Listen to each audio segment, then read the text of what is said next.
রহমতুল্লাহি ওয়া বারাকাতু। আজকে আবার এসে পড়ছি নতুন একটা ভিডিও নিয়ে। তো আজকে রান্না করাম ওইটাছে গা কই মাছ। তো আজকে কই মাছের তেল জাল রান্না করাম, এই জন্য আমি বড় বড় সাইজের 3টা কই মাছ নিয়ে নিছি। তো মাছগুলো আগে থেকে কাইটে পরিষ্কার করে নিয়ে নিছি। তো এই যে দেখেন মাছগুলা কিন্তু মোটামুটি বড় আছে। এই মাছটা কিন্তু সবার বড়। মাছগুলোর মাঝখান দিয়ে আমি একটু একটু করে কাইটা নিছি যেন মশলাটা ভিতরে খুব ভালোভাবে ঢুকে, যেহেতু আমি মাছগুলো আস্তে আস্তে রান্না করাম। তো সবগুলা মাছের উপর দিয়ে কিন্তু আমি ভালোভাবে কাইটা নিছি, কাট দিয়ে নিছি আর কি। যে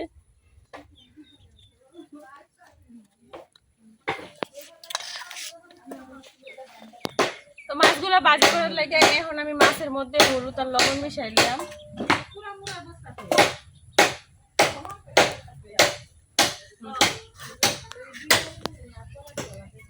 দিয়ে দিতেছি লবণ,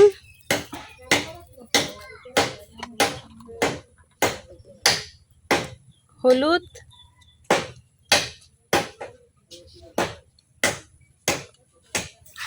লবণ আর হলুদটা এখন মাছের সাথে খুব ভালোভাবে মিশাই নেম।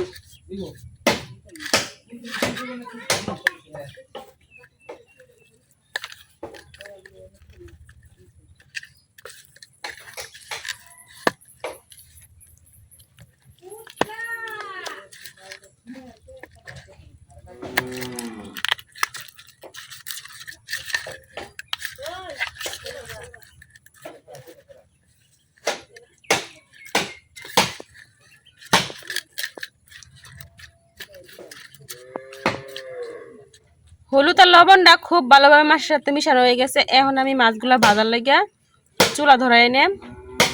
তো মাছ রান্না করার লেগে যা যা লাগবো এই জায়গায় আমি সব কিছু নিয়ে নিছি।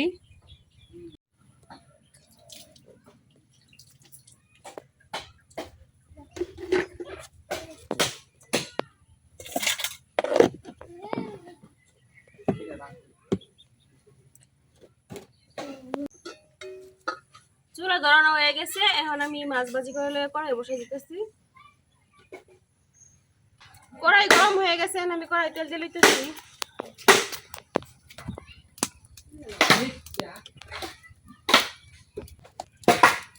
এখন দিয়ে দিতেছি একটু লবণ। লবণটা দিলে মাছটা খুব ভালোভাবে উঠে যায় আর কি ভাজার পরে, আর নয়তো কড়াইয়ের মধ্যে লাগিয়ে যায়।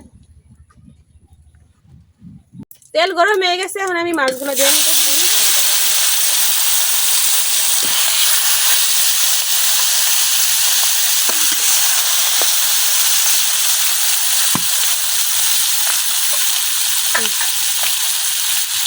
মাছগুলা ভাজা হইতে হইতে এদিকে আমি আদা রসুন নিচ্ছি বাটার লাগিয়া। এখন আমি আদা রসুন গুলা বাটা নেম।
আদা রসুন বাটা শেষ।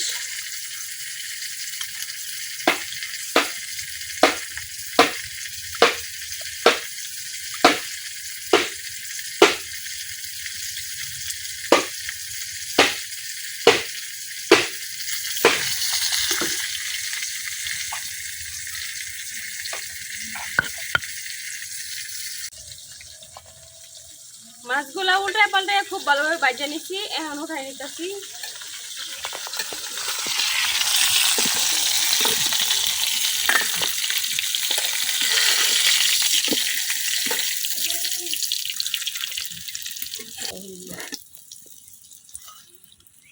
এখন এই মাছ ভাজা তেলের মধ্যে দিয়ে আমি কাটিয়ে রাখছি।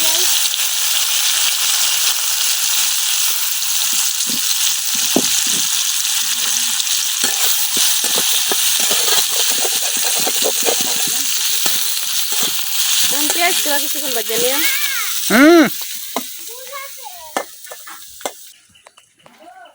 পেঁয়াজ গুলা ভাজা হয়ে গেছে, এখন আমি দিয়ে দেম বাটটা আদা রসুন আর দিতেছি কাটা কাঁচামরিচ,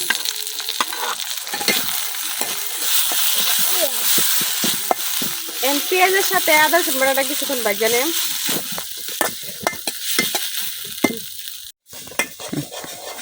পেঁয়াজের সাথে আদা রসুনটাও আমি কিছুক্ষণ ভাজা নিচ্ছি, এখন আর কোনো কাঁচা গন্ধ নাই। এখন দিয়ে দেবেন অল্প একটু পানি।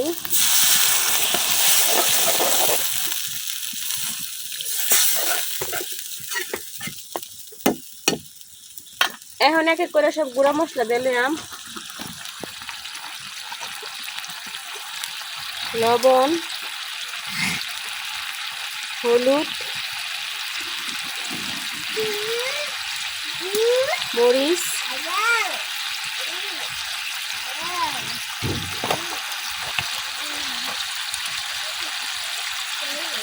ভাজা জিরার গুঁড়া,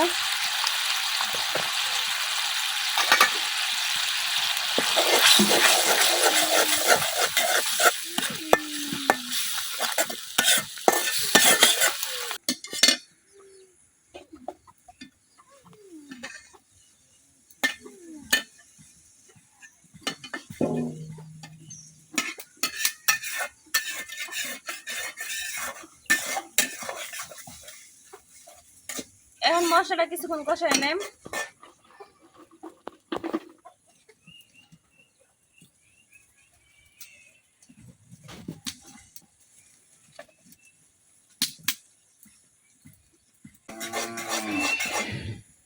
মশলা কিছুক্ষণ কষাই নিছি, এখন দিয়ে দেম কাটিয়ে রাখা টমেটো।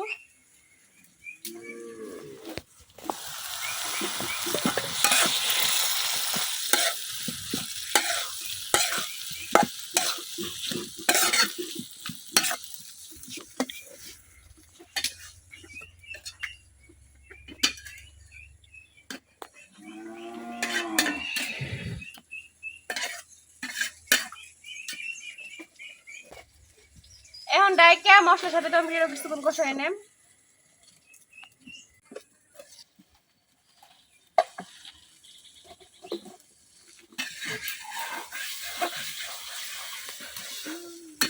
টমেটো থেকে অনেক পানি বের হয়েছে আর টমেটোটাও একবারে গলে যেতেছে।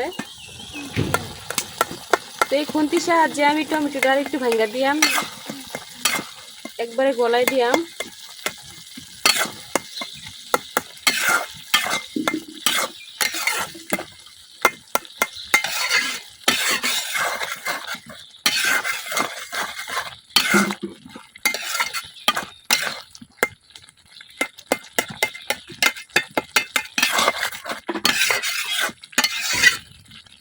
সবগুলো টমেটো আমি খুব ভালোভাবে ভাঙ্গা দিছি,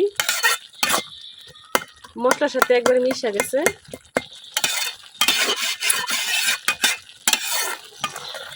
এখন আরেক কিছুক্ষণ কষাই নেম। মশলাটা খুব ভালোভাবে কষানো হয়ে গেছে, এখন আমি কই মাছগুলা দিয়া দিয়াম।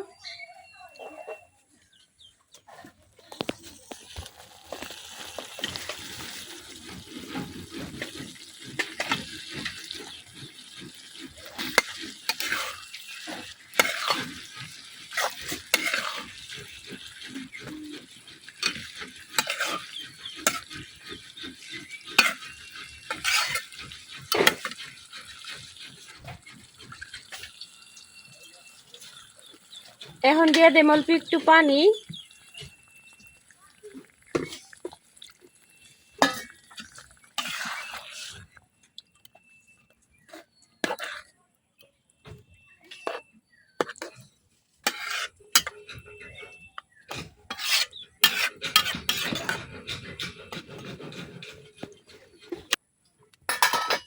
এখন ডাইকে আর কিছু রান্না করে নেম।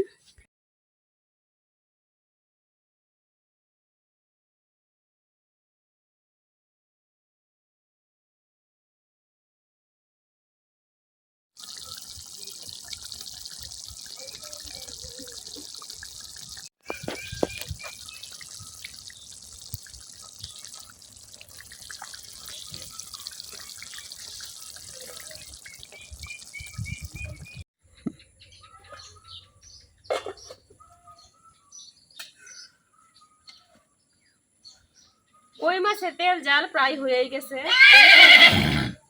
চূড়াও ডাকতেছে। এই পর্যায়ে আমি দিয়া দেন কিছু আস্ত কাঁচামরিচ,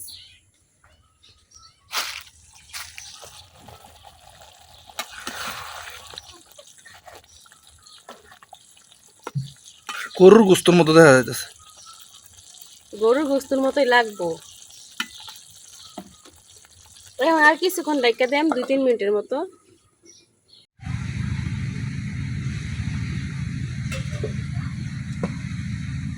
আমার তেল জাল একেবারেই রেডি।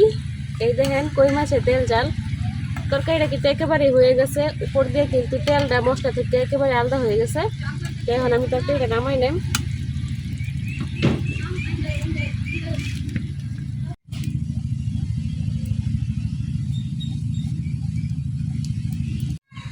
এই যে রেডি হয়ে গেছে আমার তেল জাল, কই মাছের তেল জাল। তো গুঁড়ামরিচ যেমন দিচ্ছি, কাঁচামরিচ এমন দিচ্ছি যেন খাইতে একটু জাল জাল লাগে। কই মাছ রান্নাটা কিন্তু অনেক সুন্দর হয়েছে দেখতে, আর সুন্দর একটা গান বেরিয়েছে। জানি না খাইতে কেমন হইব, তো এইভাবে রান্না করলে কিন্তু অনেক ভালো লাগে। মশলা যে আছে, মানে মাছের যাতে মশলাটা আছে, এই মশলাটা দিয়ে অনায়াসে পেট ভরে ভাত খাওয়া যাইব। মাছের কথা তো বাদই দিলাম। আমার কই মাছের তেল জালটা কেমন হয়েছে রান্না অবশ্যই কমেন্টে জানাইবেন। আজকের ভিডিও পর্যন্ত, সবাই ভালো থাকবেন, সুস্থ থাকবেন, আল্লাহ হাফেজ।